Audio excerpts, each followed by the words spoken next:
রাষ্ট্রীয় ক্ষমতা ইসলামকে নিতে হবে। ইসলামকে নেওয়া ছাড়া আপনি অর্থনীতির সেক্টর বলেন, আমাদের মহিমিন পাটোয়ারি ভাই যে দাবিগুলো দিয়েছেন বা ইসলামী যুব আন্দোলন যে মৌলিক যতগুলো দাবি দিয়েছে, এগুলো বাস্তবায়নের জন্য একটাই পথ, সেটা হলো বাংলাদেশে শরিয়াভিত্তিক সমাজ, শরিয়াভিত্তিক রাষ্ট্র। এজন্য মুফতি ফয়জুল করিম হাফিজাহুল্লাহ বাংলাদেশের ইসলামী রাজনীতির অন্যতম পথিকৃত ব্যক্তিত্ব। আমি জাতীয় উলামা শাখ আইম্মা পরিষদের দায়িত্বশীল হিসাবে বলছি না এই কথা, আমি বাংলাদেশের একজন তরুণ আলেম এবং তরুণ আলেমদের প্রতিনিধি হিসাবে ওনার কাছে আমাদের তরুণদের প্রাণের দাবি হলো যে আমরা এই মুহূর্তে বাংলাদেশের ইসলামপন্থী যারা আছে, ইসলামপন্থার মানে যারা ইসলামকে লালন করে, যারা শুধু ইসলামী দল করে ব্যাপারটা এমন না, যারা অন্য দলও করতে পারে কিন্তু যারা বা কোনো এই প্রচলিত সিস্টেমের রাজনীতির সাথে জড়িত নাও হতে পারে, যারা ইসলামকে লালন করে, ইসলামকে ধারণ করে, ইসলামকে ভালোবাসে, এই বাংলাদেশের সব যুবকদের শুধু না, সব আলেমদের, দেশপ্রেমিক সব মানুষের প্রাণের দাবি হলো ইসলামপন্থীদের একটি টেকসই রাজনৈতিক ঐক্য। এবং এই ঐক্য করার জন্য আমি মনে করি এই মুহূর্তে বাংলাদেশে যে কয়েকজন ব্যক্তি সবচেয়ে বেশি অগ্রণী ভূমিকা পালন করবেন, তাদের ভিতর একজন হলেন মুফতি ফয়জুল করিম শাইখ চরমনাই হাফিজাহুল্লাহ। আমার এই কথা বলেই আমি শেষ করছি যে আমরা চাই একটা ঐক্য, একটা রাজনৈতিক ঐক্য বাংলাদেশের শরিয়া প্রতিষ্ঠা করার জন্য। এটা করার জন্য আপনারা যেভাবে যেখানে আমাদেরকে কাজ করার কথা বলবেন, আমরা কাজ করার জন্য রাজি আছি ইনশাআল্লাহ। শুকরিয়া, জাযাকাল্লাহ। আগামী বাংলাদেশ যুব সমাজের পতাকা শীর্ষক আজকের এই গোলটেবিল বৈঠকে এই পর্যায়ে আলোচনা পেশ করছেন বাংলাদেশ যুব অধিকার পরিষদের সম্মানিত সাধারণ সম্পাদক যুবনেতা নাদিম হাসান।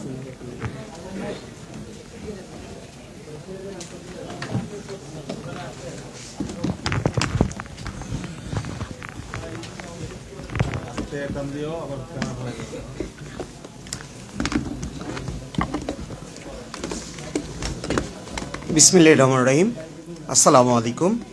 আজকের ইসলামী যুব আন্দোলন বাংলাদেশের আয়োজিত আগামীর বাংলাদেশ যুব সমাজের প্রত্যাশা শীর্ষক যে আলোচনা সভা, সেখানকার সম্মানিত সভাপতি এবং আজকের প্রধান অতিথি শায়েখ উপস্থিত আছেন এখানে।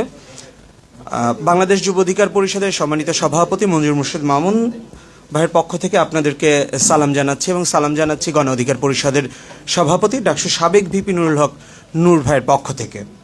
আমি নাদিম হাসান, আপনাদের আজকে এখানে যে বিষয়গুলো তুলে ধরা হয়েছে এবং 28 দফা যে দাবি এখানে উত্থাপন করা হয়েছে, তার মধ্যে বাংলাদেশকে বিনির্মাণ করবার জন্য যুব সমাজের যে প্রত্যাশা থাকতে পারে, সেই সকল প্রত্যাশা এখানে উপস্থাপন করা হয়েছে বলে আমি নিজে দেখতে পেয়েছি। আমি কয়েকটি বিষয় নিয়ে আলোচনা করব, যেহেতু আমি রাজনীতির সঙ্গে দীর্ঘ 6 বছর ধরেই জড়িত আছি এবং যুব অধিকার পরিষদের দায়িত্ব পালন করছি বিগত 3 বছর যাবত। অতএব এখানে যে আলোচনাগুলো তুলে আনা হয়েছে, সেই আলোচনার পরিপ্রেক্ষিতেই আমার কিছু আলোচনা থাকবে। সেটি হলো 1 নম্বর দফাতে যে বিষয়টি তুলে আনা হয়েছে যে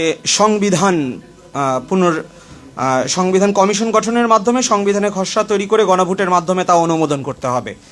এই বিষয়টিতে যদি আমরা খেয়াল করি, তাহলে যে গণ অভ্যুত্থান সংগঠিত হয়েছে, সেই গণ অভ্যুত্থান পরবর্তী আমরা এখনো পর্যন্ত নিশ্চিত না যে আমাদের যে সংবিধানটি ছিল, যেই সংবিধান একজন হাসিনা তৈরি করেছে, যেই সংবিধান একজন ফ্যাসিস্ট তৈরি করেছে, যেই সংবিধান একজন স্বৈরাচার তৈরি করেছে, সেই সংবিধান এখনো পর্যন্ত বলবৎ আছে, থাকলে কতটুকু আছে এবং না থাকলে সেটি কি উপায় নাই, আমরা কিন্তু এখনো পর্যন্ত জানি না। তার মানে এখনো পর্যন্ত যদি সংবিধান বলবৎ থেকে থাকে, তাহলে সেই সংবিধানের আলোকে যদি বর্তমান সরকার পরিচালিত হয়ে থাকে, তাহলে বর্তমান সংবিধানের আলোকে যেই সরকারটি পরিচালিত হচ্ছে এবং সেখানে প্রধান উপদেষ্টা হিসেবে যিনি দায়িত্ব পালন করছেন, তিনি কি একজন হাসিনার সুবিধা ভোগ করছেন, বা সেই সংবিধান কি তাকে একজন হাসিনার মর্যাদা দিচ্ছে? এটি কিন্তু এখনো পর্যন্ত আমাদের কাছে বড় একটি প্রশ্ন হয়ে আছে। এবং সংবিধান যে এখানে পুনর্গঠন করবার কথা যেটি বলা হয়েছে, সেটি আমরা কি প্রক্রিয়ায় করতে পারি? তাহলে কি আমরা একটা গণপরিষদের দিকে আগাবো? একটি গণপরিষদের মাধ্যমে আমরা 300 যদি আসন হয়ে থাকে, তাহলে আমরা 300 জন গণপরিষদ সদস্য নির্বাচনের মাধ্যমে, তাদের মাধ্যমে আমরা একটি সংবিধান প্রণয়ন করা এবং সেই সংবিধানকে গণভোটের মাধ্যমে জনগণের কাছে পৌঁছে দেয় এবং জনগণের মতামতের ভিত্তিতে আমরা সেই সংবিধান প্রণয়ন করতে পারি কিনা, সে আলোচনা আমাদের সামনে করতে হবে এবং সেই প্রশ্নগুলো আমাদের সামনে রাখতে হবে বলে আমি নিজে মনে করি। তার কারণ যেই সংবিধান এখনও যদি বলবৎ থেকে থাকে, আমার প্রশ্ন ওখানে যে এখনও যদি বলবৎ থেকে থাকে, তাহলে এই সংবিধানে আইনের শাসনের কথা বলা ছিল, মৌলিক মানবাধিকারের কথা বলা ছিল, রাজনৈতিক, অর্থনৈতিক এবং সামাজিক সাম্যের কথা বলা ছিল, স্বাধীনতা এবং সুবিচারের কথা বলা ছিল। কিন্তু আমরা দেখেছি এই প্রত্যেকটি বিষয় কিভাবে ভুলুণ্ঠিত হয়েছে এবং জনগণের কাছ থেকে কতটা নির্মমতার সঙ্গে কেড়ে নেওয়া হয়েছে, তাদের জীবন যেভাবে কেড়ে নেওয়া হয়েছে ঠিক একইভাবে। অতএব এই প্রশ্নগুলো কিন্তু এখনও আমাদের থেকেই যায় এবং আমার মনে হয় যে এখনই সময় আমরা এই সরকারকে সেই প্রশ্নগুলো করব যে আমাদের সংবিধান এখনও বলবৎ আছে কিনা, থাকলে সেটি কী উপায়ে আছে, এবং সেই সংবিধানের আলোকে যদি আপনারা রাষ্ট্র ক্ষমতায় বসে থাকেন তাহলে আপনারা সেটি কিভাবে পারেন এবং আপনারা কী ধরনের ক্ষমতা উপভোগ করছেন সে উত্তরগুলো আপনাদের দেওয়ার সময় এসেছে। তারপরে এখানে যে ধারাগুলো তোলা হয়েছে আমি সবগুলো ধারার সঙ্গেই মোটামুটি একমত পোষণ করছি। এখানে যুব ক্রিয়া শ্রম ও কর্মসংস্থান যে উপদেষ্টা আছেন আসিফ আহমেদ, তার সঙ্গে আমি যোগাযোগ করবার চেষ্টা করেছিলাম এবং কিছুটা কথাও হয়েছিল। যেহেতু সে আমার ইউনিভার্সিটির ছোটো ভাই যদি বলি বা সংগঠনের ছোটো ভাই বলি, তো সেই জায়গা থেকে আমি বা আমরা তাদের কাছে প্রশ্ন রাখবার চেষ্টা করেছি যে যুব সংগঠনগুলোকে নিয়ে এখনও কেন বসা হচ্ছে না। এই যে গণ অভ্যুত্থানের সুফল আমরা সবাই ভোগ করছি এবং যে গণ অভ্যুত্থানের সুফল এই সরকার, সেই গণ অভ্যুত্থানে কিন্তু এই ছাত্রদের সঙ্গে তরুণদের সমান তালে যে অবদান ছিল, যে আত্মত্যাগ ছিল, তাহলে সেই গণ অভ্যুত্থান পরবর্তী যেই সরকার পরিচালিত হচ্ছে সেই সরকারটির মাধ্যমে যুব যে তরুণদের সংগঠন রয়েছে তাদের যে দেশভাবনা রয়েছে সেই দেশভাবনা সম্পর্কিত তাদের যে আলোচনা, অবশ্যই সেটি এই যুব মন্ত্রণালয়ের যিনি উপদেষ্টা আছেন তিনি শুনতে বাধ্য এবং সেটা তার শোনার দায়িত্ব এবং কর্তব্যের মধ্যে পড়ে। তিনি এখনও সেটি করেননি, অতএব যত দ্রুত সম্ভব সেটি তিনি করবেন বলে আমি আশা করি। এখানে যে আরেকটি বিষয় রাখা হয়েছে সেটি হলো পুলিশ পরিচালনার জন্য যে আইনটি, আমরা যদি খেয়াল করি সেই পুলিশ পরিচালনার জন্য যে আইনটি সেটি সেটি 1861 সালে প্রণয়ন করা হয়েছিল এবং 1861 সালের যে প্রেক্ষাপট আমরা যদি বিবেচনা করি সেটি ছিল ব্রিটিশদের একটি শাসন ব্যবস্থা। তারা পুলিশকে তৈরি করেছিল তাদের যে আধিপত্য, তাদের যে ক্ষমতা, তাদের যে শোষণ নিপীড়ন সেটি জাহির রাখবার জন্য। সেই আইনে যখন আমার দেশের পুলিশ চলে, স্বাধীন বাংলাদেশের পুলিশ চলে, সে মূলত সরকারের পক্ষ হয়ে, ক্ষমতার পক্ষ হয়ে জনগণের উপরে দমন পীড়ন চালিয়ে জনগণকে নিবৃত করবে, জনগণকে সেই সরকারের শাসন মেনে নিতে বাধ্য করবে। এটি তো পুলিশের আইন, এই আইনেই তো পুলিশ চলে। অতএব এখানে তো পুলিশের দোষ না, আমরা সেই আইনে পুলিশকে চালাচ্ছি। অতএব সেই আইন কত দ্রুত পরিবর্তন করা সম্ভব এবং সেটি জনগণের পক্ষ হয়ে একজন পুলিশ বা এই পুলিশ বাহিনী জনগণের পক্ষ হয়ে জনগণের অধিকার রক্ষা করবে তেমন আইন তৈরি করেই এই পুলিশ বাহিনীকে নতুন করে বিনির্মাণ করতে হবে বলে আমি নিজে বিশ্বাস করছি। এখানে আমি আর আলোচনা দীর্ঘ করব না, তার কারণ এখানে সকল বিষয় উঠে এসেছে এবং সময় যেহেতু সংক্ষেপ, আমি আরেকটি বিষয় সকলের দৃষ্টি আকর্ষণ করব এবং এখানে যেহেতু গণমাধ্যমের বন্ধুরা আছেন অতএব এই বিষয়টি আমি একটু করবই। সেটি হলো, আমি আগেই ক্ষমা প্রার্থনা করছি, এটি যদি আক্রমণ হয়ে থাকে তাহলে আমাকে ক্ষমা সুন্দর দৃষ্টিতে দেখবেন। আমি শুধুমাত্র সচেতনতার জন্য বিষয়টি বলছি। সেটি হলো একে আজাদ সাহেবের সমকাল পত্রিকা ছাত্র আন্দোলন বা গণ অভ্যুত্থান সময়ে আমরা যদি খেয়াল করি, তিনি প্রধানমন্ত্রীর আশেপাশে থেকে এই স্বৈরাচার সরকারকে, ফ্যাসিবাদ সরকারকে সর্বাত্মক সহযোগিতা করে গেছেন এবং সমর্থন জানিয়ে গিয়েছেন। কিন্তু বিগত 10 দিনে যদি আপনারা সেই সমকাল পত্রিকার রাজনৈতিক বিভাগের 10টি কলাম পড়েন তাহলে দেখবেন এই 10টি বিএনপির স্তুতি স্তাবক গেয়ে লেখা হয়েছে। তার মানে এখনই প্রতিযোগিতা শুরু হয়ে গেছে যে সামনে কারা ক্ষমতায় আসবে, সম্ভাব্য সেই দলগুলোকে বা সম্ভাব্য সেই দলকে নিজের আয়ত্তের মধ্যে নিয়ে আসা বা আমি নিজে পত্রিকাগুলো তাদের আয়ত্তে চলে যাবে। এই যে স্তুতি স্তাবক গাওয়া, এই জায়গা থেকে মিডিয়াগুলোকে বেরিয়ে আসতে হবে। মিডিয়াগুলোর এই ধরনের আচরণ আমাদেরকে ফ্যাসিবাদের শিকল পড়তে বাধ্য করেছিল। আমরা আগামীতে এ ধরনের আর কোনো আচরণ মিডিয়ার কাছে আশা করি না। ধন্যবাদ জানাচ্ছি সবাইকে, ধন্যবাদ জানাচ্ছি ইসলামী যুব আন্দোলন বাংলাদেশকে এবং ধন্যবাদ জানাচ্ছি শাইখে চরমন ভাইকে। আসসালামু আলাইকুম। আলোচনা পেশ করছেন বিকল্প যুব ধারার সম্মানিত সভাপতি জনাব আসাদুজ্জামান বাচ্চু।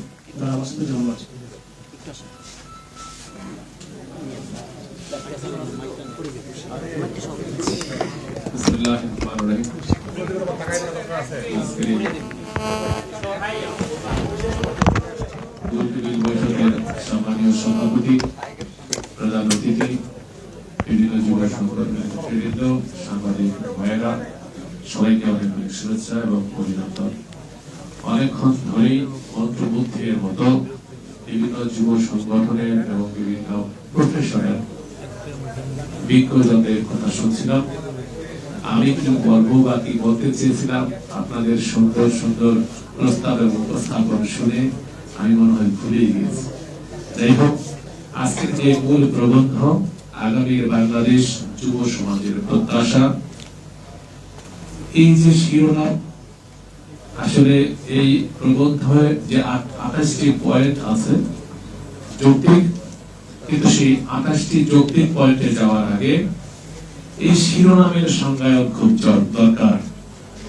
আগামীর বাংলাদেশ বলছি আমরা, বাংলাদেশ যে রাষ্ট্রটি গঠন হলো সেই রাষ্ট্রের পরিচয় জানা দরকার, আমার আত্মপরিচয় প্রয়োজন সবার আগে। এটা কোন বাংলাদেশ, এটা আপনাকে আমাকে বুঝতে হবে, তারপর রাজনীতি নির্ধারণ করতে হবে। এটা তো সেই বাংলাদেশ যেখানে যেমন মুসলিম আছে, খ্রিস্টান আছে, হিন্দু আছে, বৌদ্ধ আছে। এটা তো সেই বাংলাদেশ যেখানে সমতলের মানুষ আছে, আবার পাহাড়ের মানুষও আছে। এটা তো সেই বাংলাদেশ যেখানে পীর মুর্শিদের অনুসারী আছে, আবার মাইজ ভান্ডারের অনুসারীও আছে। এখানে নারায়ণ শাহের অনুসারী আছে, শাহজালাল শাহপুরানের অনুসারী আছে। এখানে মূল জাতির লোকের বসবাস আছে, আবার উপজাতিও আছে। এখানে বাঙালি আছে, আবার অবাঙালিও আছে। এমন একটা মিশ্র জাতি, এই জাতিটাকে যদি আপনি নেতৃত্ব দিতে চান, শুধু একটি অংশের প্রতিনিধিত্ব করে কোনো মতেই সম্ভব না। আপনি শুধু বাঙালির নেতৃত্ব দিবেন, অথচ ইসলামিক ভাবনার নেতৃত্ব দিবেন, তাহলে সমগ্র জাতিকে নেতৃত্ব দেওয়া কোনো মতেই হয়ে উঠবে না। তাহলে আপনাকে কি করতে হবে? আমাকে ইনক্লুসিভ পর্যায়ে যেতে হবে, সবাইকে এক বৃত্তে চিন্তা করতে হবে। 1971 সালে বাংলাদেশ স্বাধীন হওয়ার পরে 72-এ যখন বাংলাদেশের সংবিধান রচনা হলো, তখন এই জাতি হিসেবে আমরা একটা প্রচন্ড হোঁচট খেলাম। সেই সংবিধান রচিত হলো একটি দলের এজেন্ডার ভিত্তিতে, একটি দলের দলীয় আদর্শকে ধারণ করে। সেই সংবিধান রচনা, সেখানে সমগ্র জনগোষ্ঠীর চিন্তা চেতনা প্রতিফলিত হয়নি। সেখানে গণতন্ত্রের কথা আছে, আবার সমাজতন্ত্রের কথা আছে, আবার ধর্মনিরপেক্ষতার কথাও আছে। ইসলামিক রাষ্ট্রের কথা নাই, কিন্তু ধর্মনিরপেক্ষতার কথা আছে। সেখানে বাঙালির কথা আছে, অবাঙালির কথা নাই। সেখানে বাঙালি জাতীয়তাবাদ বলা হয়েছে, কিন্তু আমি বাঙালি না, বাংলাদেশে বসবাস করি, বাংলাদেশের নাগরিক, আমার পরিচয় নাই। এই রকম একটা পরিচয়হীন অবস্থার মধ্যে 72-এর সংবিধানটা রচনা হলো। সেই সংবিধান রচনার মধ্য দিয়ে দেশের সংবিধানকে একটি দলের অথবা একটি ব্যক্তির চিন্তা চেতনার প্রতিফলন রূপে উপস্থাপন করা হলো, যার ফলে স্বাধীনতার স্বপ্নটা সেইখানে বাধাগ্রস্ত হলো। 1990 হলো, সেই সময় 3 জনের রূপরেখা ছিল। সেই সময় ছাত্ররা অনেক সংগ্রাম করলো, আন্দোলন করলো। তখন ছাত্ররা যাদেরকে নেতৃত্ব দিল, আবার আমরা সেইভাবে আঘাতপ্রাপ্ত হলাম, আমাদের স্বপ্ন ধূলিসাৎ হয়ে গেল। আজকে 2024 সালে একটি সংগ্রাম হলো, একটি বিপ্লব হলো, একটি অভ্যুত্থান। এটাকে দ্বিতীয় স্বাধীনতা বলা হচ্ছে। এটাও এখনো সংজ্ঞায়িত হয়নি। পৃথিবীর ইতিহাস পর্যালোচনা করলে দেখা যায়, বিপ্লব এবং অভ্যুত্থানের জন্য এত রক্ত দিতে হয়নি, এত জীবন হানি ঘটেনি। এই রক্তপাত, এই যে জীবন দান, এটা অনেকটা স্বাধীনতা অর্জনের জন্য যতটুকু প্রয়োজন তার কাছাকাছি চলে গিয়েছে, অন্যান্য রাষ্ট্রের জন্য যতটুকু প্রয়োজন ছিল। সেই দৃষ্টিকোণ থেকে এই আন্দোলনটা, জুলাই এবং আগস্টের যে আন্দোলন সংগ্রাম, বিপ্লবের চাইতেও বেশি কিছু, অভ্যুত্থানের চাইতেও বেশি কিছু, স্বাধীনতার অনেক বেশি কাছাকাছি। এই জন্য বাংলাদেশকে নতুন করে মূল্যায়নের সুযোগ এসেছে, নতুন করে সংজ্ঞায়নের সুযোগ এসেছে। আজকে যে প্রজন্ম নেতৃত্ব দিল, আমরা প্রচলিত রাজনৈতিক দলগুলো যেখানে ব্যর্থ হয়েছি, সেই সাধারণ নেতৃত্ব দিয়ে যে নতুন বাংলাদেশের সূচনা করলো, সেখানে একটা মৌলিক প্রশ্ন চলে আসে, এই জেনারেশন আমরা যেটা করতে ব্যর্থ হয়েছি, সেই জেনারেশন যেটা করতে পেরেছে, তাদেরকে নেতৃত্ব দেওয়ার মতো যোগ্যতা কি আগের প্রজন্মে আছে? যে প্রজন্মের জন্ম হয়েছিল 1940-এর দশকে, 50-এর দশকে, 60-এর দশকে। আমার স্বপ্ন, আমার ভাবনা তারা কি ধারণ করে, তারা কি লালন করে? যে স্বপ্ন আপনি লালন করেন, যে স্বপ্ন আপনি ধারণ করেন, সেটা বাস্তবায়নের দায়িত্ব আপনাকেই নিতে হবে। অতএব আমি মনে করি তরুণ আজকের এই নতুন প্রেক্ষাপটে এই তরুণদেরকেও রাষ্ট্র পরিচালনায়, সরকার পরিচালনায় প্রায় সমান সুযোগ দিতে হবে। তাহলেই 24-এর স্বপ্ন বাস্তবায়ন হবে। আমরা সবাই একটি সুন্দর বাংলাদেশ পাবো। সবাইকে ধন্যবাদ জানিয়ে আমার বক্তব্য এখানে শেষ করছি। আসসালামু আলাইকুম। আমাদের প্রধান অতিথি ইনশাআল্লাহ 10 মিনিটের মধ্যে আলোচনা করবে। আমাদের যারা আছেন সবাইকে তো আমাদের অনার্স আপনাদের ব্যস্ততা আমরা বুঝি। ঠিক আছে, একটু সময়টা আপনাদের নিউজটা আমরা ধরাতে পারবো না। আপনাদের নিউজটা আপনারা আমাদের ইনভাইট করলেন 11টা আমরা আসছি। আপনাদের নিউজটা আমরা ধরাতে পারবো না। পর্যায়ে আলোচনা পেশ করছেন নিউজ 24 সম্মানিত উপস্থাপক, বাংলাদেশ প্রতিদিনের সম্মানিত লেখক, বাংলাদেশ মুফাসসির সোসাইটির সদস্য চেয়ারম্যান মাওলানা আশিকুর হোসেন আজাদী। আসসালামু আলাইকুম ওয়া রাহমাতুল্লাহ। আজকের সভাপতি এবং প্রধান অতিথি এবং বিভিন্ন নেতৃবৃন্দ সকলকে হৃদয় অভিনন্দন। বিগত 16টি বছর 5,30,00,000 যুবককে একটি দল তাদের লাঠি হিসেবে ব্যবহার করার সকল কৌশল অবলম্বন করেছে। এই যে যুব সমাজ, এই যুব সমাজ হলো একটি জাতির উন্নতি এবং অগ্রগতির, এটা নির্ভর করে তাদের সক্রিয় ভূমিকার উপরে। এই যুব সমাজ এর উপরে মাদকের ছায়া দিয়ে তাদেরকে মাজা ভেঙে দিয়ে দুর্বল করে রাখা হয়েছে। এরপর সমাজের রন্ধ্রে রন্ধ্রে অন্ধকার ঢুকানো হয়েছে, সত্যকে হত্যা করা হয়েছে এবং এই যুব সমাজকে রাষ্ট্রের গঠনে তাদেরকে দূরে রাখা হয়েছে। সুতরাং যুব সমাজকে আহ্বান করব, জেগেছে বাংলাদেশ, এখনই সময় তার। এই সময়ে যুবকদের ঘুরে দাঁড়ানো খুবই দরকার। যুব সমাজকে ঘুরে দাঁড়ানোর জন্য যদি কাজে লাগাতে হয় তাদেরকে পরিচর্যা করতে হবে, তাদেরকে পরিচর্যা করতে হবে। তাদের বিশেষ করে মাদকের করাল গ্রাস থেকে তাদেরকে রক্ষা করতে হবে, অপসংস্কৃতির আগ্রাসন থেকে তাদেরকে বাঁচাতে হবে। এরপর সময়কেও যে দানব তাদেরকে দেওয়া হয়েছে, সেই সময়কেও দানবের হাত থেকে তাদেরকে রক্ষা করতে হবে। সর্বশেষ এই সময়ে যুবকদের খুব প্রয়োজন বিধায় রাষ্ট্র গঠনে তাদেরকে এগিয়ে আসার আহ্বান জানিয়ে বলতে চাই, জনতা কাটাও বহুতা নদীর মতো হও বেগবান, হেদুর দন্ত জেগে ওঠো দাও বিপ্লবী স্লোগান। পূবের আকাশে সূর্য উঠেছে, ডাকে আলোকিত দিন, দরজা লাগিয়ে এখনো ঘুমাও হে তারিক সালাদিন। কেন নিশ্চল, কোথা সে তাকাত ওমরের বাহু, কোথা সে সাহসী দিল, কোথা সে ইমানি মশাল তোমার দেখো রাহা পিচ্ছিল, যে পায়ের ঘায়ে কেঁপেছিল রোম, কোথা সেই পদাঘাত, কোথা সে তোমার তেজ তলোয়ার মিটায় যা সংঘাত। কেন নিশ্চল নির্বাক তুমি, কেন তুমি হত দিশা, কেন নিশ্চল নির্বাক তুমি, কেন তুমি হত দিশা, কেন নিস্তেজ, কেন তুমি হলো এই ঘোর আমার ঈশা। সুতরাং জাতির জন্য স্বপ্ন রচনা করতে, জাতিকে ঘুম ভাঙাতে এ মুহূর্তে যুবকদের এগিয়ে আসতে হবে। সকলকে ধন্যবাদ। আল্লাহ হাফেজ। জাযাকাল্লাহ। উপস্থিতি পর্যায়ে বক্তব্য পেশ করছেন বিশ্ব মিডিয়া ব্যক্তিত্ব জনাব শাহ ইফতিখার খান। জনাব শাহ ইফতিখার। সবাইকে শুভেচ্ছা। যেহেতু সময় সংক্ষেপ, আমি মূল কথাটি বলি। প্রশ্ন এখানে যুব সমাজের প্রত্যাশা কি। যুব সমাজের প্রত্যাশা কি এটা যদি জানতে চাই, তাহলে ওটা কিছু শব্দের গাঁথুনি দিয়ে সংজ্ঞায়িত করতে হয়। তাহলে সাম্য, মানবিক মর্যাদা এবং সামাজিক ন্যায় বিচার। সাধারণ একটি রিকশাওয়ালা যুবক যা চায় এর মধ্যে সবগুলো আছে। কিন্তু এই চাওয়ার কি গুরুত্ব, যুব সমাজ কি চাচ্ছে কেউ হিসাব করছে না। নতুন ফেসিবাদ গোফে তা দিচ্ছে, তারা আরেকটি ফেসিবাদ কায়েমের জন্য প্রস্তুত হচ্ছে। তাহলে এই প্রশ্নের পিছনে দুটি প্রশ্ন আছে। যুব সমাজের প্রত্যাশা পূরণের জন্য কে এগিয়ে আসবে, তার ডেডিকেশন কতটুকু, সে কোন ভাবে যুব সমাজের প্রত্যাশা পূরণ করবে, এই মুহূর্তে তা জাতির সামনে উপস্থাপিত হওয়া দরকার। এটি হচ্ছে গুরুত্বপূর্ণ বিষয়। একটি প্রশ্নের যদি সমাধান এই বাংলাদেশে হয় যে আমাদের আত্মপরিচয় কি, তিন দিকে আমাদের শত্রু পরিবেষ্টিত অবস্থায় 18 কোটি মানুষ কিভাবে উন্নতির শিখরে পৌঁছাবে, এদেশের 10 কোটি সবল হাত, 10 কোটি সবল মানুষ যদি সৈনিকে পরিণত করা যায়, তাহলে এই বাংলাদেশ হবে সারা বিশ্বের মধ্যে সবচেয়ে উন্নত এবং সমৃদ্ধ জাতি। সেই দিকে এগিয়ে যাবার প্রত্যাশা করছি এবং কারা এগিয়ে নিয়ে যাবেন তা এখনই যুব সমাজের সামনে উপস্থাপিত হতে হবে। যুব সমাজ তাদের নেতৃত্ব গ্রহণের জন্য প্রস্তুত আছে। আমি আজকের সম্মানিত প্রধান অতিথিকে আহ্বান জানাবো, যুব সমাজের হৃদয়ের ভাষাকে উপলব্ধি করে আপনারা যদি সামনে এগিয়ে আসেন, আপনাদের নেতৃত্ব এদেশের আপামর যুব সমাজ গ্রহণ করার জন্য দুই পায়ে অপেক্ষা করছে আপনাদের নেতৃত্ব গ্রহণের জন্য। ধন্যবাদ সবাই। শুকরিয়া, জাযাকাল্লাহ। এই পর্যায়ে আলোচনা পেশ করছেন এবি যুব পার্টির সম্মানিত আহ্বায়ক জনাব শাহাদাতুল টুটুল। জনাব শাহাদাতুল টুটুল।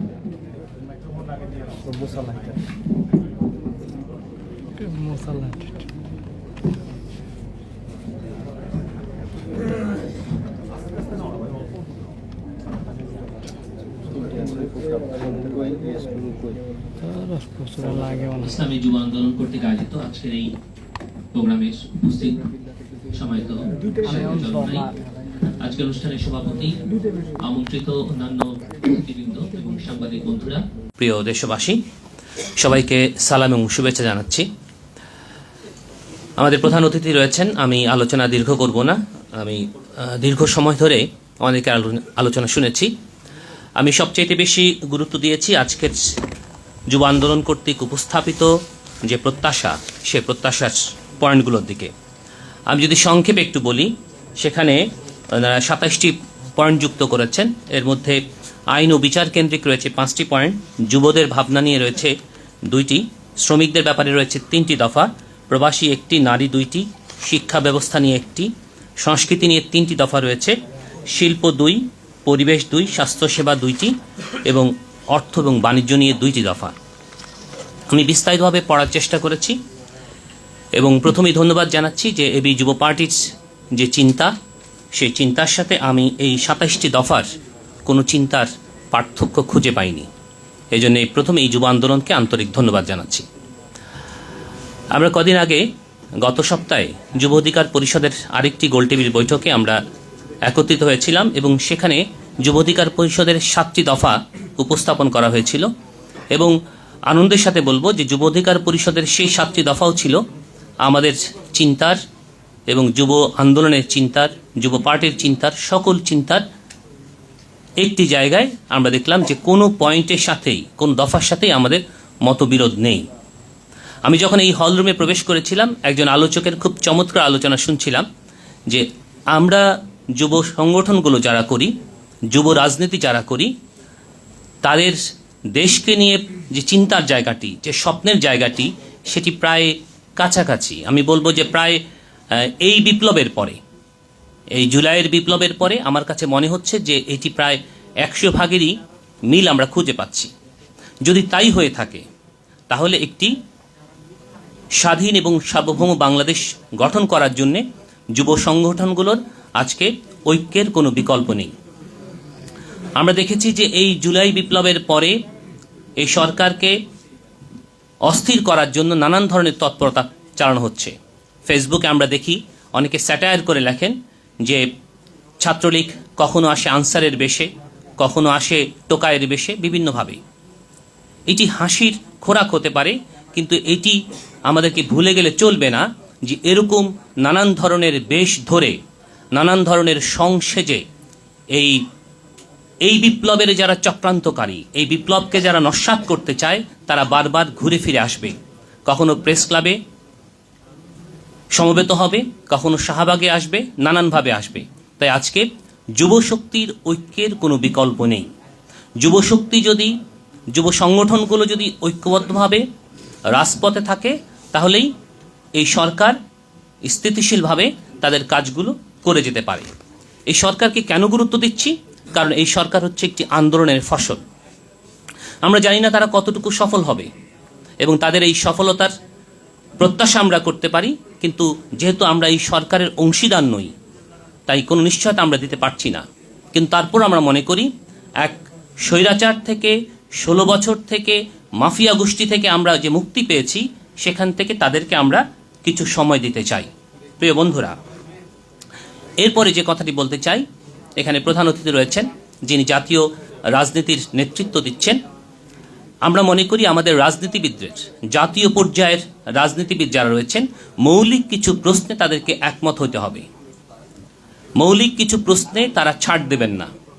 মৌলিক কিছু প্রশ্নে তারা যদি ঐক্যবদ্ধ হন, তাহলে যে স্বাধীন নির্বাচন কমিশন কথা বলা হচ্ছে, যে সংবিধান পরিবর্তনের কথা হয়েছে, নাদিম মাহমুদ বলেছেন অত্যন্ত সুন্দরভাবে, সেই সংবিধান পরিবর্তনের যে কথাটি বলা হয়েছে, এবং হাজার হাজার কোটি টাকা যারা আত্মসাৎ করেছে সেই অর্থ উদ্ধারের যে প্রশ্নগুলো রয়েছে, অর্থাৎ দেশকে গত 16টি বছর যে ধ্বংসের দ্বারপ্রান্তে নিয়ে গেছে, সেখান থেকে মুক্ত করার যেই মৌলিক যে প্রশ্নগুলো, সেই প্রশ্নের সাথে আমাদেরকে আগে একমত হতে হবে।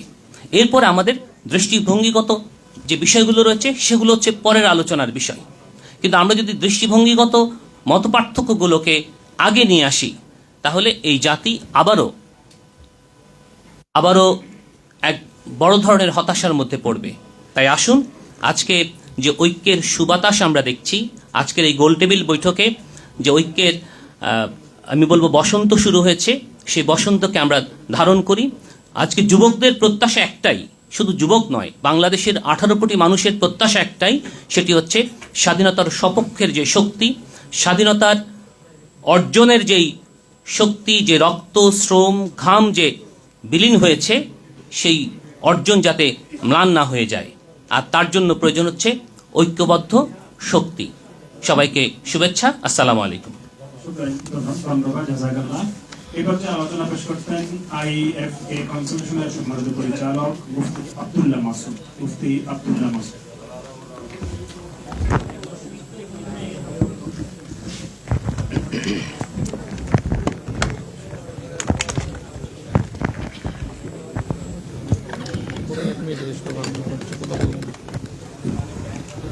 বিসমিল্লাহির রহমানির রহিম। এখন আসলে কথা বলার সময় একেবারেই নেই, ফর্মালিটির জন্যই নাম ঘোষণা করা হয়েছে আমার। এই ধরনের আয়োজনের প্রত্যাশা ছিল, যে সবচেয়ে বড় যে প্রত্যাশা ছিল সেই প্রত্যাশাটা আমি মনে করি পূরণ হয়নি। একটা দেশের অর্থনীতি সবচেয়ে গুরুত্বপূর্ণ একটা বিষয়। আজকে যে যুব সমাজ, তাদের কাছ থেকে সারা বাংলাদেশের মানুষের যে প্রত্যাশা, বিশেষ করে ইসলামী ধারা যারা রাজনীতি পরিচালনা করেন, তাদের কাছ থেকে সবচেয়ে বড় যে প্রত্যাশা, সেটা হলো যে অর্থনীতিতে পুনর্গঠন এবং সংস্কারের যে রূপরেখা, সেই রূপরেখা উঠে আসা উচিত। কিন্তু সেটি আমাদের আলোচনায় উঠে আসেনি। আমরা জানি যে আজকে বাংলাদেশে 100 বিলিয়ন ঋণ, বৈদেশিক ঋণের বোঝা বাংলাদেশের মানুষের মাথায় আছে। দেশীয় ঋণ আছে 85,000 কোটি টাকার বেশি, 85 লক্ষ কোটি টাকার বেশি আছে। আমাদের ইনফ্রাস্ট্রাকচার ডেভেলপমেন্টে আমরা এখনও বৈদেশিক ঋণের উপর নির্ভর করছি। এই সকল জায়গায় ইসলামী অর্থনীতির আসলে কি বিকল্প হতে পারে, আমি প্রত্যাশা এবং নিবেদন করব। শাহেখ চরমোনাই হাফিজাহুল্লাহ এখানে আছেন, শুধু এই বিষয়টাকে নিয়ে যে অর্থনীতিতে সংস্কার এবং রুটম্যাপ ইসলামী অর্থনীতি আলোকে কেমন হতে পারে, এই বিষয়ে আলাদা করে গোলটেবিল আয়োজন করা হোক। সেখানে আমরা বিষয়গুলো নিয়ে বিস্তারিত আলোচনা করবো ইনশাল্লাহ। শেষ কথা, দ্বিতীয় আমার পরামর্শ হলো, যেহেতু ইসলামী যুব আন্দোলন একটি ইসলামী রাজনৈতিক সংগঠন, আমার আবেদন থাকবে যে ইসলামী অর্থনীতিকে আলাদাভাবে রিসার্চ এবং গবেষণায় নিয়ে যাওয়ার জন্য স্বতন্ত্র একটি ইসলামিক অর্থনীতির ইউনিট গড়ে তোলা, সেখান থেকে রিসার্চ করা এবং সেখান থেকে অর্থনীতিতে যে সব জঞ্জাল যুগের পর যুগ আমরা দেখতে পাচ্ছি, সেগুলো নিরসনের জন্য ইসলামের আলোকে প্রত্যাশিত রূপরেখা কী হতে পারে সেগুলো নিয়ে আলোচনা এবং গবেষণা চালিয়ে যাওয়া। এবং শুধু তাই নয়, প্রশিক্ষণের মাধ্যমে সেটিকে কর্মীদের মধ্যেও ছড়িয়ে দেওয়া এবং গবেষণার মাধ্যমে বাংলাদেশের ফিসক্যাল পলিসিও, বাজেট রূপরেখা বিভিন্ন বামপন্থী সংগঠনগুলো পেশ করে। কিন্তু আজ পর্যন্ত দুঃখজনকভাবে আমি দেখিনি আমার জানা মতে কোনো ইসলামী দল বিকল্প বাজেট রূপরেখা বা সাপ্লিমেন্টারি বাজেট রূপরেখা প্রকাশ করতে পেরেছে। সময় এসেছে এগুলো নিয়ে কথা বলার। কথা এখানে শেষ করছি, কথাগুলো খুবই সংক্ষেপে বললাম, আশা করি বিষয়গুলো বিবেচনা রাখবেন। জাযাকুমুল্লাহ। শুকরিয়া, জাযাকাল্লাহ। আলোচনা সবাই পর্যায়ে বক্তব্য রাখছেন বিশিষ্ট রাজনৈতিক বিশ্লেষক, শিক্ষাবিদ ডক্টর ফয়জুল হক। জনাব ডক্টর ফয়জুল হক।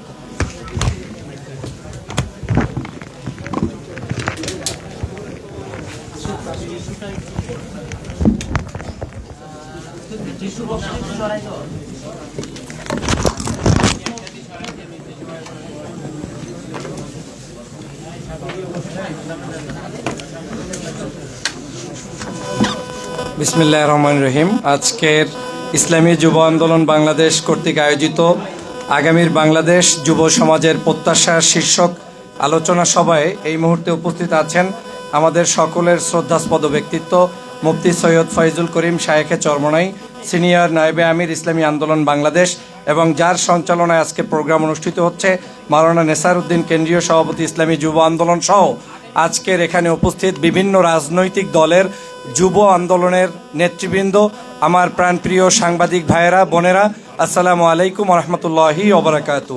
আজকের বিষয়ে খুবই সংক্ষিপ্ত আলোচনা করতে হবে, কারণ আমরা আজকের বাংলাদেশে যেই বিশিষ্ট ব্যক্তির নেতৃত্বে গত কয়েকদিন আগে বাংলাদেশকে দ্বিতীয়বারের মতো স্বাধীন পেয়েছি, সেই নেতৃত্ব স্থানীয় ব্যক্তির মধ্যে একজন হচ্ছে মুফতি ফয়জুল করিম। আজকে তিনি এখানে উপস্থিত, তার বক্তব্য আমরা শুনবো। আপনারা জানেন ছাত্র জনতার এই বিপ্লবের মধ্য দিয়ে বাংলাদেশ নতুন করে স্বাধীনতা অর্জন করেছে। এই স্বাধীনতা যে ভোগ করছি তার উজ্জ্বল দৃষ্টান্ত আমি ডক্টর ফয়জুল, কারণ দীর্ঘ 6 বছর পর্যন্ত ফেসিবাদের কবলের কারণে, অরাজনৈতিক একটি পরিবেশের কারণে, বাংলাদেশের গুম খুন হত্যার কারণে বিদেশে জীবনযাপন করতে হয়েছে। এই প্রথম কোনো গোলটেবিল বৈঠকে স্বাধীন বাংলাদেশে উপস্থিত হতে পেরেছি, আল্লাহর দরবারে শুকরিয়া আদায় করছি আলহামদুলিল্লাহ। আজকের এখানে বাংলাদেশে যে ঐক্যবদ্ধ সরকার থাকলে, দেশীয় সরকার থাকলে যে মানুষের বিজয় হয় তার উজ্জ্বল দৃষ্টান্ত হচ্ছে, আপনারা জানেন যখন বাংলাদেশের রেমিটান্স যোদ্ধা 57 জন ব্যক্তি বিদেশের কারাগারে বাংলাদেশের মুক্তি আন্দোলনে অংশগ্রহণের কারণে তারা গিয়েছিলেন, তখন এই দেশের সরকার বলেছিল যারা কারাগারে গিয়েছে ওই দেশের দোষের কারণে গিয়েছে, তাদের মুক্তিতে সরকার কোনো কাজ করবে না। এবং সরকার করে নাই, শেখ হাসিনা করে নাই, এমবাসি করে নাই, বরং যারা অট্টহাসি দিয়েছে। কিন্তু প্রমাণ হয়েছে একটি শক্তিশালী সরকার থাকলে তাদেরকে মুক্ত করা সম্ভব। আমি ডক্টর মোহাম্মদ ইউনূস সাহেবকে ধন্যবাদ জানাই যে তিনি একটা টেলিফোনের মাধ্যমে 57 জন ব্যক্তিকে মুক্ত করে দিয়েছেন। এজন্য আমাদের এই বাংলাদেশের সকল যুব সমাজের পক্ষ থেকে তাকে এবং তার সরকারকে ধন্যবাদ জানাই। আজকে আপনারা জানেন এখানে সিংহভাগ নেতৃবৃন্দ আলেম সমাজ থেকে উপস্থিত হয়েছেন। আমাদের আলেমদের মধ্যে ঐক্যবদ্ধের যে প্রক্রিয়া চলমান রয়েছে, এই চলমান প্রক্রিয়াকে আজকের ত্বরান্বিত করছেন মুফতি ফয়জুল করিম সাহেব। আল্লাহ পাক তার হায়াতে বারাকা দান করুক। তার নেতৃত্বে বাংলাদেশের সমগ্র মুসলমান এবং ইসলামপন্থী নাগরিকদের ঐক্য আরো সুসংহত হবে, সেই প্রত্যাশা আমি ব্যক্ত করছি। আপনারা জানেন এই মুহূর্তে বাংলাদেশের দেশ গঠন করতে হবে।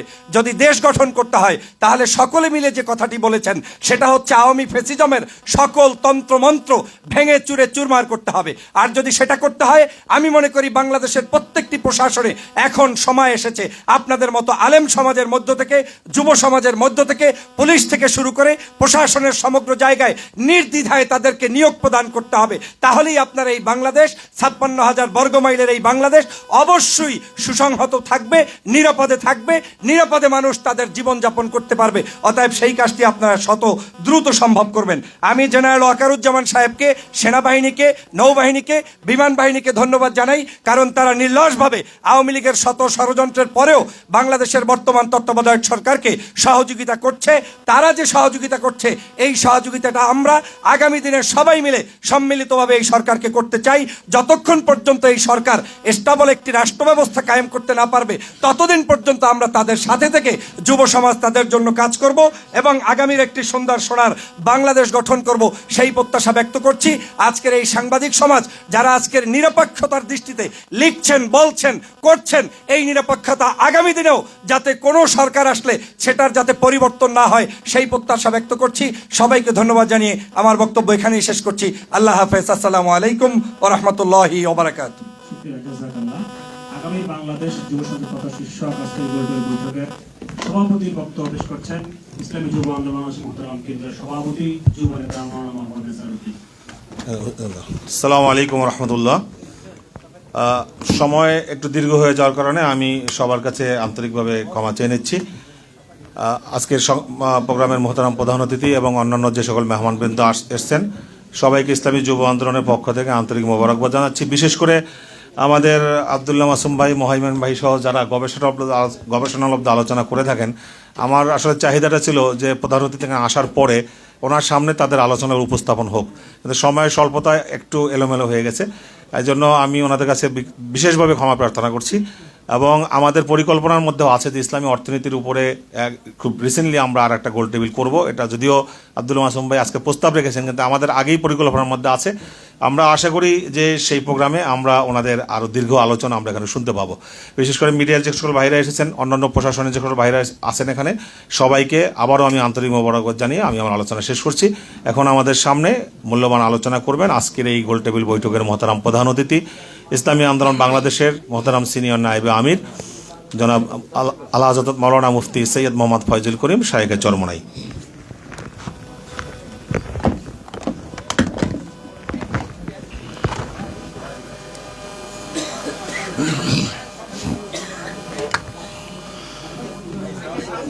السلام عليكم ورحمة الله وبركاته. نحمد ونصلي على رسوله الكريم أما بعد فأعوذ بالله من الشيطان الرجيم بسم الله الرحمن الرحيم وما أرسلناك إلا رحمة للعالمين اللهم صل على محمد وعلى آل محمد. আজকে আলোচক বৃন্দ অনেক দামি দামি কথা বলেছেন, যেহেতু সবাই তো দামি, অনেক গবেষক। আমি দেখছি এই গবেষকদের মধ্যে মনে হয় আমি ছোট গবেষক, আমার চেয়ে সবাই বড়। আসলে আগামী বাংলাদেশ কেমন হবে, বিগত বাংলাদেশ কেমন ছিল, এর উপরে ডিপেন্ডেড। আমরা কেন আন্দোলন করেছিলাম ৭১-এ আমরা সবাই জানি, সাম্য, মানবিক মর্যাদা, সামাজিক ন্যায় বিচার প্রতিষ্ঠিত করার জন্য। কিন্তু হয়েছে? হয় নাই। বিগত সরকারগুলি যারাই যখন সরকারে ছিল এই জাতির আশা এবং আকাঙ্ক্ষাকে পূরণ করতে পারে নাই। এর জন্য দেখবেন প্রত্যেক শাসক আসার পরই তাদের বিরুদ্ধে আন্দোলন, সমালোচনা শুরু হয়েছে। আবার আন্দোলন করেছি, সাকসেস হয়েছি, আবারও আন্দোলন, আবারও রক্তপাত, আবারও সংগ্রাম, আবারও অবরোধ। কতদিন করব? এর কারণটা কি? আসলে আমি দেখছি মূল কারণ সম্পর্কে আমরা অনেকেই আলোচনা করি না। ধরে নেন আগামী বাংলাদেশ কেমন হবে যদি আওয়ামী লীগের যুব সংগঠন এখানে বৈঠকটা করতো, এর চেয়ে খারাপ কথা একটাও বলতো না। এখানে যে কথাগুলি নিয়ে আসছি এর চেয়ে হয়তো আরো ভালো ভালো কথা বলতো। আচ্ছা, কমিউনিস্টের কোনো যুব সংগঠন যদি এই গোল টেবিল বৈঠক করতো, সেখানে এরকম সুন্দর সুন্দর কথা আসতো। দেখেন, গণতন্ত্রের ব্যাপারে শেখ হাসিনার মুখে যতবার বক্তব্য শুনেছি, গণতন্ত্র রক্ষা করতে হবে, পুনরুদ্ধার করতে হবে, বাস্তবায়ন করতে হবে, এরকম বক্তব্য হয়তো বা অনেকের মুখে আমরা শুনিনি। একজন মানুষ যখন বক্তৃতা করে সে চায় যে মানুষজন আকৃষ্ট হয়, ভালো কথা বলতে পারে। কিন্তু সবচেয়ে মূল প্রশ্ন কোথায়? আমাদের দেশে বড় সমস্যাটা কি? এই সমস্যা সম্পর্কে আমরা আসলে কেউ আলোচনা করি না। আমাদের দেশের সবচেয়ে বড় সমস্যা নীতি ও আদর্শ। নীতি ও আদর্শ সবচেয়ে বড় সমস্যা। আপনি পানি পান করবেন, শুধু কি পানি দেখবেন না পাত্রও দেখবেন? যদি আপনি পানি স্বচ্ছ কিন্তু পাত্র বিষযুক্ত, তাহলে আপনি কি স্বচ্ছ পানি বার করতে পারবেন? পানিরও প্রয়োজন, পাত্রেরও প্রয়োজন। আজকে যারা বাস্তবায়ন করবে আমাদের আইন কানুন, তাদের চরিত্রটা কি? এই যে সমকালের উদাহরণ দিছে আমাদের এক যুবক ভাই, গতদিন তাদের চরিত্র কি ছিল, আজকে তাদের চরিত্র কি? আপনি কি চিন্তা করতে পারছেন সুপ্রিম কোর্টের পুরা বেঞ্চ সরকার পরিবর্তন হওয়ার পরে যদি পরিবর্তন হয়ে যায়, সেই দেশটা কোথায়? যে ইউনিভার্সিটি সর্বোচ্চ বিদ্যাপীঠ, সেখানের ভিসি সহ যদি প্রফেসররা সেখান থেকে রিজাইন দিতে বাধ্য হয়, সেটা দেশটা কোথায়? আমাদের দেশে নীতি ও আদর্শ কোনো চর্চা হয় না, শুধু গবেষণা হয়। প্রয়োজন হলে নীতি ও আদর্শ পরিবর্তন করা। যদি নীতি ও আদর্শ পরিবর্তন না করেন তাহলে অবস্থাটা কেমন হবে? একজনের নাম এ, একজনের নাম বি, একজনের নাম সি, তিনজনই চোর, ক্ষমতা আছে এ, সে কি করবে? হটাও এ বসাও বি, সে কি করবে? হটাও বি বসাও সি, সে কি করবে? আমরা খালেদা জিয়াকে, তারেককে দেশ থেকে, এই ক্ষমতার থেকে তাড়ালাম কেন? তখন শুধু শুনতাম, পত্রিকায় দেখতাম হাওয়া ভবন, হাওয়া ভবন, হাওয়া ভবন, ট্রান্সফার কেস, খাম্বা কেস, দুর্নীতি, চুরি, ডাকাতি। পত্রিকায় প্রতিদিন আসতে হেডলাইনে এত টাকা চুরি হয়েছে, এত টাকা ঘুষ হয়েছে, এত টাকা বাণিজ্য হয়েছে। আওয়ামী লীগের আমলে একই দেখছি। যদি আবারও সেই বিএনপিকে ক্ষমতা আনার জন্য আমাদের দেশের শিক্ষিত সমাজ, নীতিমান সমাজ কথা বলে, তাহলে আমরা তাদেরকে কি বলতে পারি? আমাকে বলুন, আমরা কি বলতে পারি? 5ই আগস্টের পরে যারা হত্যা করলো, গুম করলো, খুন করলো, চুরি করলো, ডাকাতি করলো, যারা চাঁদাবাজি শুরু করলো, তাদেরকে যদি আবার কোনো শিক্ষিত সমাজ, নীতিমান আদর্শবান মানুষ সাপোর্ট করে, তাকে আমি কি বলতে পারি? আমাকে বলুন তো, আমি কি বলতে পারি? আমি বিশ্বাস করি আমাদের সবচেয়ে বড় অভাব হলো নীতি ও আদর্শের। চরিত্রবান মানুষ নেই, আদর্শবান মানুষ নেই। দেখবেন আমার এক ভাই বললেন, এ দেশটা বিভিন্ন আদর্শের মানুষের বসবাসের স্থান। কি বলি? মুসলমান, হিন্দু, খ্রিস্টান, বৌদ্ধ, কিন্তু তখন কিন্তু পার্সেন্টেজ হিসাব করি না। মুসলমান, হিন্দু, বৌদ্ধ, খ্রিস্টান বলার সময় সবাই সমান, কিন্তু কেউ কি চিন্তা করছি পার্সেন্টেজ আর কি? এই চিন্তা কার মধ্যে আসে নাই? এখানে বিশাল একটা শুভঙ্করের ফাঁকি। আমরা যখনই দেশকে গড়তে যাই তখন একই সাথে সবার নাম উল্লেখ করি, কিন্তু এখানে যে 92% মুসলমানদের দেশ, এই মুসলমানদের চিন্তাটা তখন মাথা থেকে চলে যায়। তখন সবাইকে নিয়ে দেশ গড়ার চিন্তা করি, আর যখনই দেশ গড়ার চিন্তা করি তখন 92% মুসলমানদের নীতি ও আদর্শ চরিত্রের খেলাফ সমস্ত সংবিধান করা, আইন রচনা করার চেষ্টা করি। যেমন ধরে নেন ট্রান্সজেন্ডার, এটাকে মুসলমানরা মানে, আমাদের উপর চাপিয়ে দেওয়া হয়েছে। এর জন্য আমি প্রধান উপদেষ্টার সাথে যখন সাক্ষাৎ করেছিলাম, আমি তাকে অনুরোধ করেছি পাশ্চাত্যদের কোন সংস্কৃতি যেন আমাদের উপর চাপিয়ে দেওয়া না হয়, চাপিয়ে দেওয়া না হয়। আজকে কোন খাতের কথা বলবেন, কোন সেকশনের কথা বলবেন, সব জায়গায় তো দুর্নীতি, সবাই তো দুর্নীতিবাজ। শিক্ষকরা দুর্নীতিবাজ, বিচারকরা দুর্নীতিবাজ, প্রশাসকরা দুর্নীতিবাজ, অর্থনীতিবিদরা দুর্নীতিবাজ, যারা ব্যবসায়ী তারা দুর্নীতিবাজ। আপনি কোন জায়গায় ঔষধ লাগাবেন আমাকে বলুন তো? ঔষধটা দিবেন কোন জায়গায়? আজকে আমাদের গভর্নর, বর্তমান গভর্নর বললেন গোটা দুনিয়ার মধ্যে ব্যাংক লুটপাট করার এই ইতিহাস আর কেউ কোনোদিন দেখেনি। কিভাবে করছে? আমি সেদিনও শুনলাম এক ব্যাংকের ডাইরেক্টর থেকে যে সালম কোম্পানি এক ব্যাংকের থেকে 200 কোটি টাকা ঋণ নিয়েছে, আর এক ব্যাংকে দিছে, সেখান থেকে 500 কোটি টাকা ঋণ নিয়েছে। মানি গেম, সরকারের সামনে সবাই দেখছে, কেউ কিছু বলে নাই, কোন সাংবাদিক বলে নাই, কেউ কোনো কথা বলে নাই। সবাই ক্ষমতার পাগল, নীতি ও আদর্শ পাগল কেউ না। আমরা বিশ্বাস করি মাদার গাছ লাগিয়ে আমের আশা করা যায় না। চরিত্রহীন, ডাকাত, বদমাশ এবং নীতিভ্রষ্ট মানুষের মাধ্যমে এ দেশ চালালে কোনোদিন দেশ শান্তি হবে না। আবার আন্দোলন করতে হবে, গোল টেবিল বৈঠক করতে হবে। স্পষ্ট কথা। আপনি ভাবতেছেন যে হিন্দুদের কি হবে ইসলাম আসলে? এখানে বিশাল একটা দর্শনের ভুল। হিন্দুরা চায় কি? শান্তি, মুক্তি, তাদের অধিকার। যদি ইসলাম তাদের মুক্তি, তাদের অধিকার দিতে পারে, তাই ইসলাম নিয়ে আপনার ফুবিয়া কেন? নিগৃহীরা কি চায়? তাদের শান্তি, তাদের অধিকার। যদি ইসলাম তাদের অধিকার প্রতিষ্ঠা করতে পারে, তাহলে ইসলামের নাম শুনলে আপনার ফুবিয়া কেন? যদি বৌদ্ধদের অধিকার ইসলামের মধ্যে থাকে, আপনি দেখেন সেকুলারের নিয়ে আলোচনা করলে আমাদের মধ্যে কোনো ফুবিয়া নাই, কমিউনিজম নিয়ে আলোচনা করলে কোনো ফুবিয়া নাই, ডেমোক্রেসি নিয়ে আলোচনা করলে ফুবিয়া নাই। কিন্তু ইসলামের কথা বললে, ইসলাম মানিটা কি? তার মানিটা কি? যে ইসলাম সমস্ত জাতি, সমস্ত ধর্মের, সমস্ত ব্যক্তির অধিকারকে প্রতিষ্ঠিত করতে পারে, ইসলামী আইন করলে সমস্যা কোথায়? আমাকে দেখান যে ইসলাম আসলে অমুক জায়গায় সংঘর্ষ হবে, সেটা আমাকে দেখান। যদি আমি মনে করি ইসলাম আসলে সবার অধিকার প্রতিষ্ঠিত হবে, তাহলে একটা আইন এবং নীতি অনুযায়ী আমরা চলি, সমস্যা কোথায়?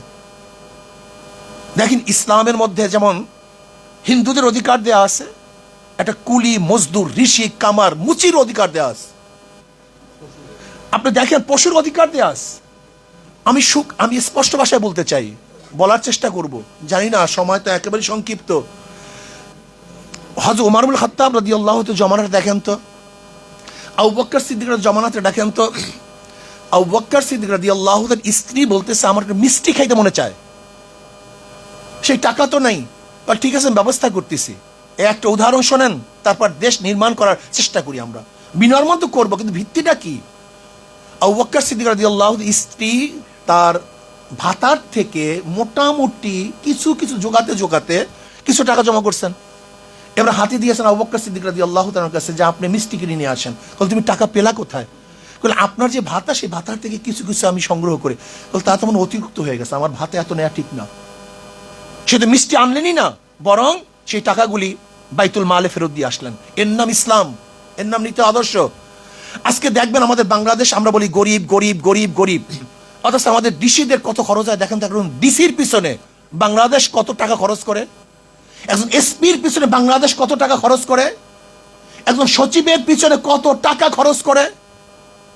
আমাকে বলুন, যে বাংলাদেশ আমরা বলি গরিব রাষ্ট্র, সেই রাষ্ট্রের একজন আমলা কর্মচারী যদি হাইফাই গাড়িতে চলে, তাহলে অবস্থাটা কি হয় আমাকে বলুন তো? ওরাই তো চোর, ওরাই তো ডাকাত, ওদেরকে আমরা সেই মানে নিয়ে এসছি।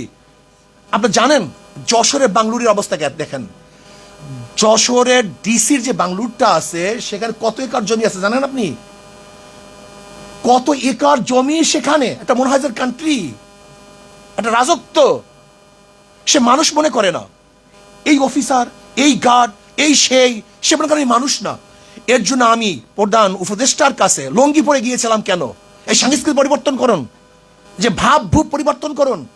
আমরা গাড়ি দেখলেই মনে হয় যেন এইটা হয়ে গেছি, পোশাক দেখলেই মনে হয় এটা হয়ে গেছি। পোশাক বাদ দেন, আল্লামা রুমি বলছিল, আমি হাজারো পোশাক দেখেছি যার মধ্যে মানুষ নেই, আর হাজারো মানুষ দেখেছি যার মধ্যে পোশাক নেই। আমরা সম্পূর্ণ আর্টিফিশিয়াল হয়ে গেছি, আমাদের মূল লক্ষ্য উদ্দেশ্য তো অনেক দূরে চলে গেছে। আজকে বাজেটের বেশি চলে যায় কোথায় দেখেন তো? জনগণের কল্যাণে বেশি যায় না প্রশাসনকে পালার জন্য বেশি যায়? আমাকে দেখান আপনি। আজকে শিক্ষা খাতের বাজেট কোথায়? আজকে চিকিৎসা খাতের বাজেট কোথায়? আজকে অন্ন বস্ত্র বাসস্থানের বাজেট কোথায়? আর দেখেন আর্মিদের বাজেট কত, দেখুন আজকে প্রশাসনের বাজেট কত, চুরি কত, ডাকাতি কত। এগুলি পরিবর্তন করতে হবে। মনে করতে হয় প্রত্যেকটা প্রশাসনের লোক এদেশের কর্মচারী, তারা চাকুরিজীবী। চাকুর মানে চাকুরগিরি করে যে জীবিকা নির্বাহ করে তার নাম চাকরিজীবী। আইনজীবী যে আইন ব্যবসা করে জীবিকা নির্বাহ করে তা আইনজীবী। বুদ্ধিজীবী যে বুদ্ধি বিক্রি করে নিজের পেটটাকে চালায় সে হলো বুদ্ধিজীবী। আর চাকুরিজীবী যে চাকরগিরি করে জীবিকা নির্বাহ করে সে হলো চাকরিজীবী। কাজে আমরা জনগণ মালিক, সমস্ত রাষ্ট্রের যারা কর্মচারী তারা আমাদের গোলাম, আমাদের অধীনস্থ, আমাদের চাকর। কিন্তু তাদের ভাব দিয়েছে কি এখন জনগণ হয়ে গেছে গোলাম, আর যারা আমাদের কর্মচারী তারা হয়ে গেছে মালিক। এটা হবে কেন? এটা হতে পারে না। ওমর ইবনে খাত্তাব রাদিয়াল্লাহু তাআলা আনহু এর জন্য নিজে মাটির মধ্যে শুয়ে থাকতেন। নিজের ইন্তেকালের পর 17টা জামার মধ্যে তালি পাওয়া গেছে, 17টা তালি। অর্ধজাহানের বাদশাহ, পোশাক সারুন, ভাবভূপ সারুন, জনগণের কল্যাণে চলে আসুন, আদর্শ এবং নীতি অনুযায়ী চলার চেষ্টা করুন। আমি বিশ্বাস করি নীতি ও আদর্শ অনুযায়ী যদি চলি, গোটা দুনিয়ার মধ্যে শ্রেষ্ঠ কান্ট্রি বাংলাদেশ। আমি এর চেয়ে ভালো কোনো কান্ট্রি দেখে বিদেশে বহু জায়গায় ঘোরাফেরা করেছি, যেখানে একটা গাছ লাগাবার জন্য হাজার হাজার টাকা বরাদ্দ হয়, আর বাংলাদেশে পাখি পায়খানা করলে সেখানে গাছ জন্ম নেয়। যদি জোয়ারের মধ্যে কোনো গাছ চরের মধ্যে ঠেকিয়ে দেয় সেখানে বাগানের সৃষ্টি হয়। আমাদের দেশের মধ্যে এত শিক্ষিত সমাজ গোটা দুনিয়ার মধ্যে নেই। আজকে দেখবেন একটা ছেলে যদি কোনো প্ল্যান বানায় তাকে আমরা জেলের মধ্যে ঢুকায় রাখি, তার ব্রেনের গুরুত্ব দেই না। অথচ যদি বিদেশ হতো, আমাদের হাজারো ছেলেরা আমরা দেখছি এইটা বানায় সেইটা বানায়, যখনই বানাতে যায় তখন তাকে কি করি, এই জঙ্গি, জেলে ঢুকায় রাখি, তার ব্রেনের গুরুত্ব দেই না। বাংলাদেশের মধ্যে এত ব্রেনি লোক গোটা দুনিয়ার মধ্যে নেই। ক্যামব্রিজ অক্সফোর্ডে আপনি দেখবেন, এমনকি হার্ভার্ডের মধ্যে ভালো রেজাল্ট করে বাংলাদেশের ছাত্ররা, সবচেয়ে ভালো রেজাল্ট করে। এই ব্রেনকে মূল্যায়ন করি না, এদেরকে গুরুত্ব দেই না, এদের নিয়ে ভাবি না। সবাই ক্ষমতা কেন্দ্রিক চিন্তা করি, দেশ কেন্দ্রিক কেউ চিন্তা করি না। আসুন আমরা সম্মিলিত ভাবে নীতি আদর্শ ভ্রষ্ট যারা বিগত দিনে চুরি করেছে, ডাকাতি করেছে, দেশকে লুটপাট করেছে, ওদেরকে প্রতিহত করি। দেশকে আদর্শ ভিত্তিক মানুষ দিয়ে সাজাবার চেষ্টা করি, ইসলাম অনুযায়ী সাজাবার চেষ্টা করি। আসুন আজকে দেখেন মিথ্যা মামলা শুরু হয়ে গেছে, মিথ্যা মামলা শুরু হয়ে গেছে। যদি আওয়ামী লীগকে অপবাদ দিয়ে মিথ্যা মামলা দিছে, তাহলে আজকেও যদি মিথ্যা মামলা দাও তা আওয়ামী লীগের দোষটা কোথায় আমাকে বলুন?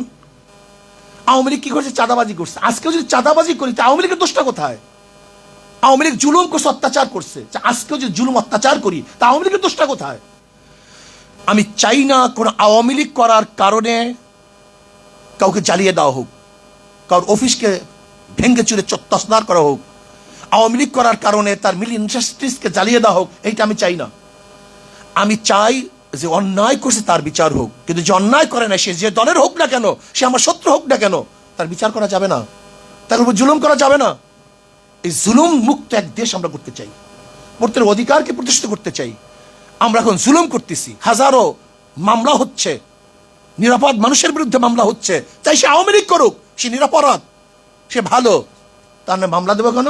তাহলে আপনিও যখন ক্ষমতা পরিবর্তন হবে তা আপনার নামে তো মামলা দিবে, এই সংস্কৃতি চলবে কেন? আমরা চাই প্রাইম মিনিস্টার রাস্তায় হাঁটবে, কেউ কাউকে বলবে না। বিশ্বাস করেন, যখন সেফটি আইন করছে শেখ পরিবারের জন্য, তখন আমি বলছি এদেশের জনগণ অসেফটি, তারা নিরাপদ না। যদি তারা নিরাপদ হতো তাহলে শেখ পরিবারের জন্য সেফটি আইন করার প্রয়োজন হইতো না। যেহেতু তারা জুলুম করবে, অত্যাচার করবে, এর জন্য শেখ পরিবারের জন্য সেফটি আইন করা হয়েছে। এই সেফটি আইনটি আর দেখতে চাই না। আমরা চাই না কোনো মন্ত্রী যাবে, কোনো প্রাইম মিনিস্টার যাবে, তাদের জন্য রাস্তা এক সেকেন্ডের জন্য বন্ধ দেখতে চাই না। স্পেশালি একজন সাধারণ জনগণ যেইভাবে বরাদ্দ পাবে, সরকারি কর্মচারীরা তার চেয়ে কোনো বেশি বরাদ্দ পেতে পারবেন না। হযরত আবু বকর সিদ্দিক রাদিয়াল্লাহু আনহু খেলাফতে বসার পরে কাপড়ের গাঠি নিয়ে বাজারে যাইতেছিলেন। শোনেন, ইসলাম সম্পর্কে আমরা অনেকেই জানি না। ইসলামী ফুবি আমাদেরকে পাগল করে ফেলছে, আমাদের ব্রেনকে ধ্বংস করে ফেলছে। কাপড়ের গাঠি নিয়ে বাজারে যাইতেছেন, ওমর ইবনে খাত্তাব রাদিয়াল্লাহু বললেন, ভাই আবু বকর কোথায় যান? বলে বাজারে যাই ব্যবসা করার জন্য। পেট চালাবো কিভাবে, খাবো কিভাবে? বলে গোটা জাতির বোঝা আপনার কাঁধের উপরে, আর আপনি যান ব্যবসা করার জন্য। বলে খাবো কি? বলে ঠিক আছে, বাইতুল মাল থেকে আপনার জন্য কিছু ভাতা নির্ধারণ করি। একজন সাধারণ মানুষ চলার জন্য যেই ভাতার প্রয়োজন ছিল, ঠিক ওই পরিমাণে ভাতা নির্ধারণ করা হয়েছে, এর চেয়ে বেশি না। শুধু কি তাই, আবু বকর সিদ্দিক রাদিয়াল্লাহু ইন্তেকালের পূর্ব মুহূর্তে যেই পরিমাণে ভাতা রাষ্ট্রের থেকে নিয়েছিলেন, সমস্ত ভাতা আবার ফেরত দিয়েছিলেন। আর আজকে আমরা রাষ্ট্রের সম্পদকে কি মনে করি? আজকে বাতি জ্বালাই, গিয়া দেখেন বড় বড় অফিসারদের রুমের মধ্যে 24 ঘন্টা এসি চলতে থাকে। তোমার বাবার টাকা, তোমার বাবার টাকা, তুমি কার টাকা দিয়ে এসি চালাও 24 ঘন্টা? তুমি পাজরো গাড়িতে চলো, মার্সিডিজ গাড়িতে চলো, কার টাকা দিয়ে চলো? এই খয়রাতি ভিক্ষুক। আজকে হাজারো ভিক্ষুক মানুষ, বিধবা, মিসকিন, এতিম, তাদের টাকা দিয়ে তুমি গাড়ি বাড়ি, এসি, অমুক তমুক, তোমার নিজের টাকা দিয়ে হেলিকপ্টার কিনো, তুমি প্ল্যান করো তোমার টাকা দিয়ে, এটা তোমার ব্যক্তিগত টাকা। কিন্তু রাষ্ট্রের একটা টাকা অপচয় হোক, এটা আমরা চাই না। একটা টাকা চাই না, পয়সা অপচয় হোক, এটা আমরা চাই না। রাষ্ট্রের প্রত্যেকটা কর্মচারীকে দেশের অবস্থার আলোকে বাজেট করতে হবে দেশের আলোকে। এই জন্য আসুন, যদি আমরা পিআর সিস্টেমে নির্বাচন করি, তাহলে দেখা যায় কমপক্ষে ভালো মানুষগুলি সেখানে আসার সম্ভাবনা আছে। আজকে আপনি নির্বাচন করতে যাবেন, যার টাকা নেই তাকে কেউ ভোট দেবে না। সব সংস্কৃতি পরিবর্তন হয়ে গেছে। আসবে কিভাবে ভদ্র মানুষগুলি? ক্ষমতা আসবে কিভাবে ভদ্র মানুষগুলি? আমার তো টাকা নেই, আমি তো হাজার হাজার টাকা চুরি করি নেই, আমি কিভাবে একটা ভোট 5,000 টাকা দিয়ে কিনবো? আমাকে বলুন তো, আমার তো সম্ভব কিভাবে? আজকে যারা লুটপাট করেছে, এদেরকে ভোট থেকে চিরজীবনের জন্য বয়কট করতে হবে। এরা ভোটে আসতে পারবে না।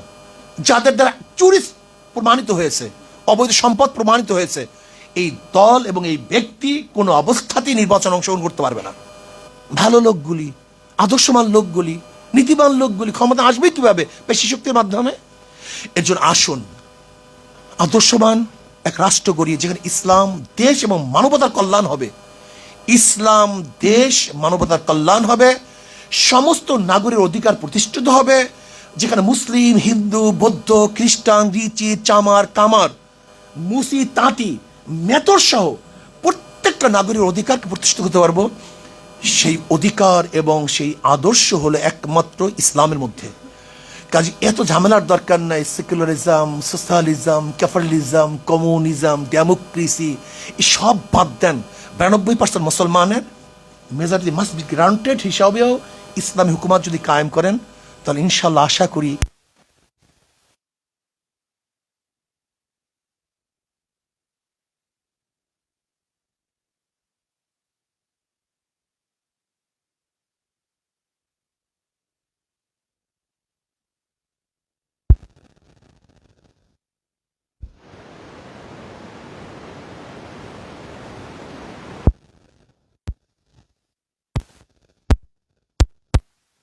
যে এটা ঠিক হয়েছে, ওদেরকে বিচার করা উচিত, ওদেরকে বিচারের আওতায় আনা উচিত এবং চরমভাবে যে শাস্তি দেওয়া হয়। আমি তো তখন বলেছিলাম ওই নুরুল হুদা কমিশনকে, জানি না তোমার বিচার করতে পারবো কি পারবো না, কিন্তু তুমি মারা যাওয়ার পরে তোমার কবরের মধ্যে পিসা ঝুলাইয়া রাখবো, যদি বিচার করতে না পারি ঝাড়ু ঝুলাইয়া রাখবো, যেন গোটা দুনিয়া জানে যে অবৈধ নির্বাচনে উপহার দেওয়ার এই কারিগর হলে প্রথম নুরুল হুদা কমিশন। এদেরকে ঝাঁটা মারেন, এদেরকে বিচার করেন, সমস্ত চেহারা উন্মোচন করেন। এই কোট টাইয়ের মধ্যে যে সমস্ত চেহারাগুলি আছে এগুলো উন্মোচন করেন। এগুলো চোর, এগুলো ডাকাত, এগুলো বদমাশ, এগুলো খুনি, এগুলো ধর্ষক, এগুলো মদখোর, এগুলো চরিত্র অবস্থা থেকে রাত্রে কি করে ক্লাবে গিয়ে আমরা কি দেখি এদের অবস্থা। এই নির্বাচন কমিশন পদত্যাগ করছে, এদের বিচার আওতায় আনতে হবে, এদেরকে বিচার করতে হবে এবং যারা দুর্নীতির সাথে সম্পৃক্ত এদেরকে বিচার করতে হবে। কিন্তু যারা দুর্নীতিবাজ নয়, শুধু দল করার কারণে, সে আওয়ামী লীগ করুক না কেন, যে দলই করুক না কেন, যেন তাকে কোনো অবস্থাতেই জুলুম না করা হয়, অত্যাচার বিচার না করা হয়। আল্লাহ পাক আমাদের সবাইকে সম্মিলিতভাবে আগামী দেশ নির্মাণে আদর্শভিত্তিক, নীতিভিত্তিক, চরিত্রভিত্তিক এক সমাজ গঠন করার তৌফিক দান করেন। আর আমরা ইসলাম ভূমিয়া বাদ দেই, অনেকে বলে চুরি করলে হাত কাটা যায়, ভুল। চুরি করলেই হাত কাটা যায় না, পেটের ক্ষুধায় চুরি করলে হাত কাটা যায় না, কিন্তু যারা ক্ষমতায় বসে চুরি করে তাদেরই বিচার হয়, এটা বুঝতে হবে আপনাকে। কাজে আল্লাহ আমাদের সবাইকে ইসলাম অনুযায়ী নীতি আদর্শ ভিত্তিক দেশ গড়ার তৌফিক আমাদেরকে দান করেন, আমাদের সবাইকে দান করেন। আল্লাহুম্মা আমিন। রব্বানা যালামনা আনফুসানা ওয়া ইল্লাম তাগফির লানা ওয়া তারহামনা লানাকুনান্না মিনাল খাসিরিন। আল্লাহ তুমি তোমার জমিন ইসলাম হুকুমাত কায়েম করে দাও, ইসলাম হুকুমাতের জন্য সাহাবায়ে কেরামদের নমুনা সহিবা জাদ্দোজাহাদ করার তৌফিক দেয়া দাও। রব্বির হামহুমা কামা রব্বায়ানি সগীরা।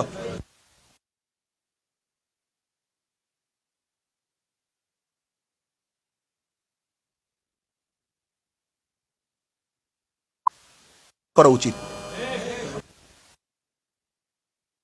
ওদেরকে বিচারের আওতায় আনা উচিত।